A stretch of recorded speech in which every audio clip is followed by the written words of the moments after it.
here's what things looked like a little bit earlier today in Monterey. This was right around 4:30 p.m. on the wharf, and you can see very gray skies out there, lots of clouds, and things just looking a little bit muggy and overcast. Maybe today wasn't the best day to take the boat out, but you never know. If you are feeling motivated to do that in the next couple of days, something to keep in mind, we do still have a gale warning. This guy just keeps getting extended. Same affected area though, and same impact. So we're still looking at those gale force winds and of course some high seas. So if you are thinking of going boating anytime soon, just use extreme caution out there, especially within those areas in purple. But getting into your forecast, we saw a little bit of moisture earlier this afternoon. It kind of swept over places like Morgan Hill, Santa Clara County. But interestingly enough, we did not rack up any actual totals. So what we got was maybe a couple hundredths of an inch.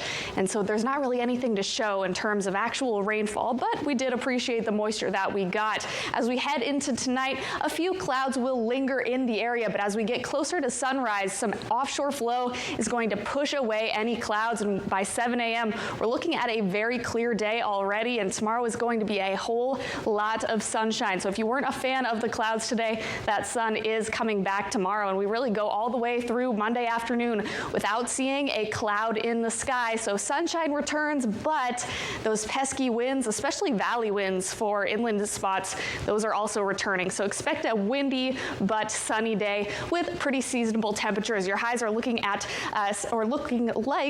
upper 70s in Santa Cruz, mid 70s for Capitola. You'll have 78 in Felton, still hanging on to some low 80s for Boulder Creek and Ben Lomond.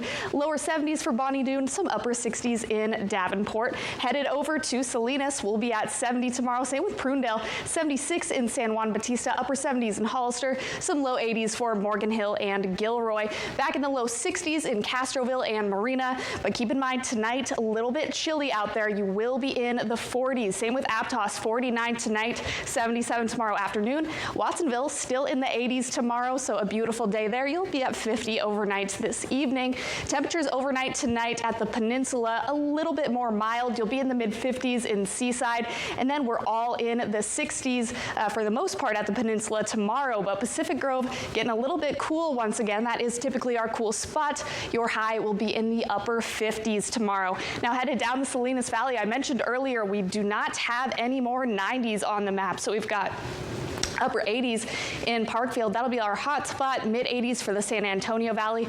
Just hitting 80 in King City. Lower 80s in the Pinnacles. So if you've been itching to get out there for a hike, things a little bit more comfy out there for you tomorrow. Just make sure you put on that SPF as it will be very sunny and of course a bit windy as well. 79 for Greenfield, 67 for Soledad. You'll be at 74 in Gonzales, 75 for Big Sur, lower 70s in Carmel Valley. Now looking at your work week here, it's a whole lot of sunshine, both at the coast and inland. That lasts really all week.